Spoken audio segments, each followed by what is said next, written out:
Voilà.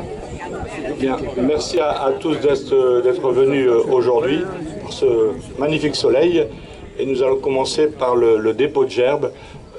Et donc ce sont les enfants qui vont déposer avec André la gerbe pour les anciens combattants, et puis également Paulina pour le conseil municipal des jeunes et Alix pour la municipalité.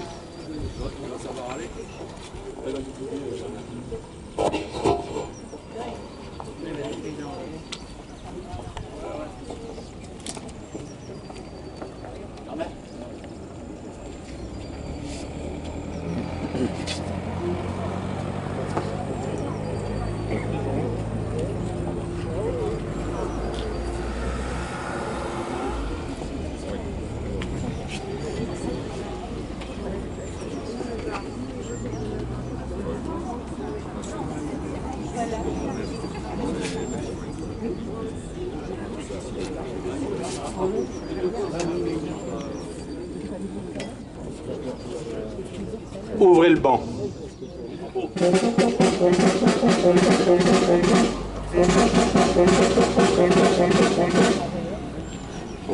L'appel aux morts par André, donc président d'honneur des anciens combattants, et puis également donc les jeunes qui seront avec lui pour l'accompagner.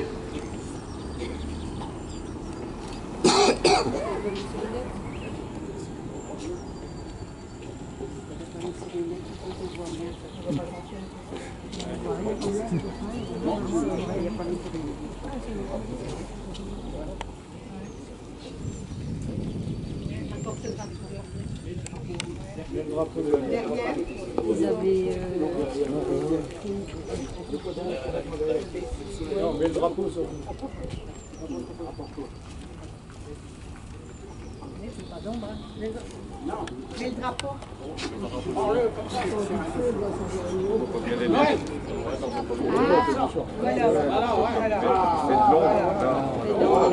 reste avec nous. On voit pas parler. C'est pas évident aussi. C'est pas évident, oui. Il y a trop de soleil, on n'est pas habitué.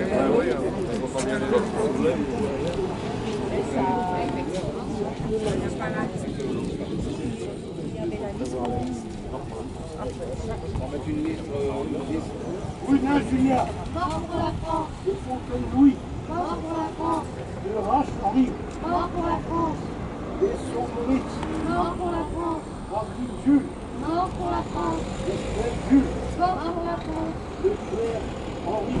Mort pour la France. Gage Barthélemy. Mort pour la France. Moyard Laurent. Mort pour la France. Robe Lucien. Mort pour la France.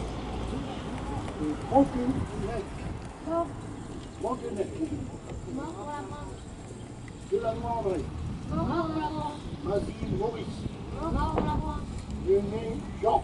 Mort pour la France.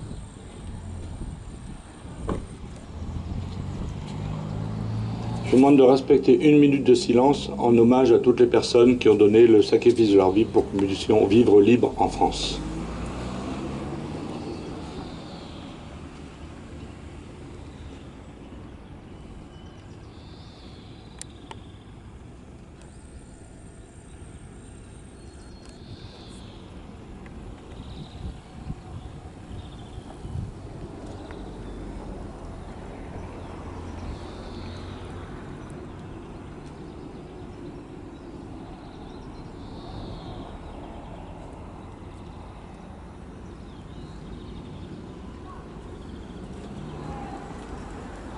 Merci.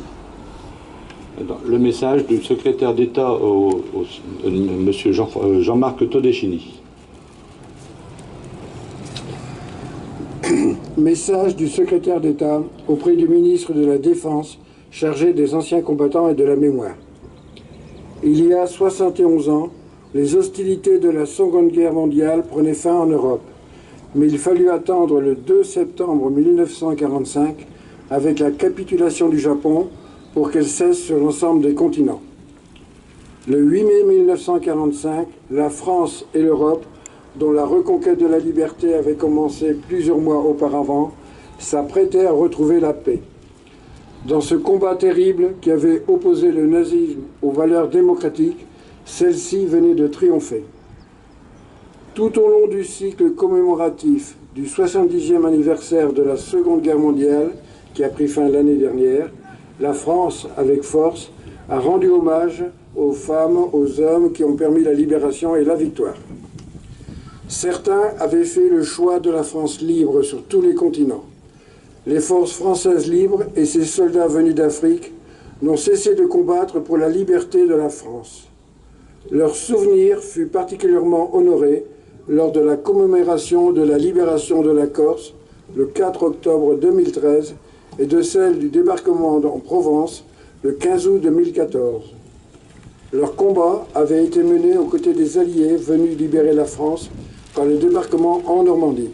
La République française a exprimé, le 6 juin 2014, sa reconnaissance éternelle à ces 19 pays, grâce à qui nous vivons en paix et en sécurité aujourd'hui. La lutte fut aussi menée de l'intérieur, dans l'ombre de la clandestinité et de la répression nazie. Ces femmes et ces hommes ordinaires ont choisi la résistance parce qu'ils étaient convaincus au fond d'eux-mêmes des valeurs qu'ils portaient, parce qu'ils cherchaient simplement à servir la France. Elle s'est souvenue d'eux le 27 mai 2015, lorsque Pierre Brossolette, Geneviève de Galles-Antoniose, Germaine Tillon et Jean Zay, et avec eux l'esprit de résistance entré au Panthéon. La Seconde Guerre mondiale fut marquée par un déchaînement de violence jusqu'alors inconnu dans l'histoire. Durant ces années de guerre, la distinction entre le front et l'arrière a été abolie. Il faut se souvenir aujourd'hui de toutes ces femmes, de tous ces enfants, de tous ces hommes qui ont souffert et qui portèrent cette souffrance jusqu'à leur mort. Les réfugiés, les victimes des bombardements, les prisonniers de guerre, les internés, les déportés. Ces mémoires de courage et de souffrance doivent continuer à vivre au-delà des commémorations, à vivre dans les lieux qui les incarnent, tels que la plage du débarquement, le Mont Valérien, le camp de Nassweiler-Strudhof, la prison de Montluc, le mémorial de la déportation et celui de la Shoah, bientôt celui du Mont Faron, et aujourd'hui celui du mémorial des civils dans la guerre à Falaise en Normandie, inauguré ce 8 mai 2016. En ce 71e anniversaire de la fin des combats de la Seconde Guerre mondiale, il ne faut pas cesser de visiter et d'arpenter ces lieux qui nous rappellent ainsi que de toutes ces souffrances et de tous ces courages est née l'Europe libre et en paix, un héritage dont nous devons rester les gardiens vigilants. Sonnerie aux morts.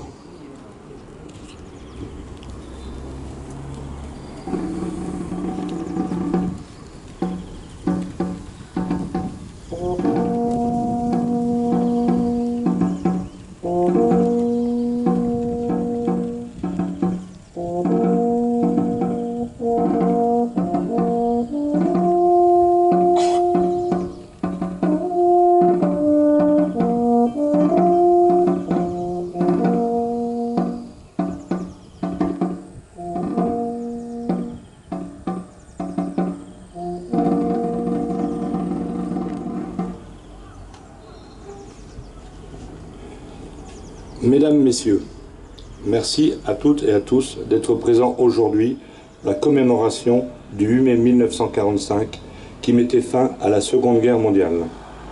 Chaque année, le 8 mai, le 11 novembre, le 5 décembre, nous nous réunissons devant ce mémorial, comme partout en France, pour nous recueillir et rendre un hommage solennel à ceux qui, par le sacrifice de leur vie, nous ont permis de vivre libres et en paix.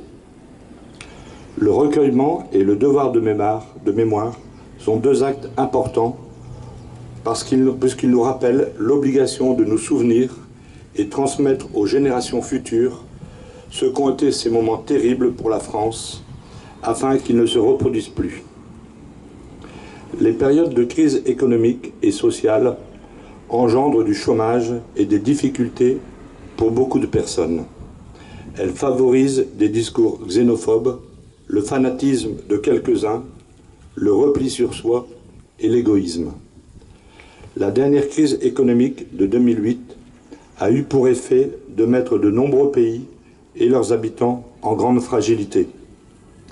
L'islamisme fanatique de divers groupes ont déstabilisé par la violence et l'extrémisme de leurs idées, le Proche-Orient et des pays d'Afrique. Les derniers attentats des 7, 8 et 9 janvier et du 13 novembre 2015 à Paris et tout récemment le 22 mars 2016 à Bruxelles nous montrent que l'Europe n'est pas hors de portée de cette violence. Le 9 mai 1950, il y aura 66 ans demain, M. Robert Schuman prononce une déclaration historique pour la mise en commun de production de charbon et d'acier. Son but, assurer une paix durable en Europe. Depuis, l'Europe a grandi pour atteindre aujourd'hui 28 pays, plus de 500 millions d'habitants qui vivent en paix. Nous qui avons la chance de vivre dans un pays libre et en paix depuis plus de 70 ans, soyons conscients que seule une Europe unie et solidaire continuera de nous assurer cette paix. Alors, s'il est important de se souvenir et rendre hommage aux combattants, aux disparus, il nous faut rester vigilants, se rappeler que la paix est un bien fragile et qu'il nous faut œuvrer tous ensemble pour qu'elle perdure. Merci à vous tous qui participez à cette cérémonie, membres de l'Union nationale des combattants section de Bézieux et au porte-drapeau, musiciens de la Philharmonie, même si aujourd'hui c'était un peu difficile compte tenu de la fête des mères en Belgique. Merci aux autorités de la gendarmerie et vous, mesdames et messieurs, qui accompagnez toujours la municipalité dans cet hommage aux victimes de la Seconde Guerre mondiale. Vive la paix, vive Bézieux, vive la France.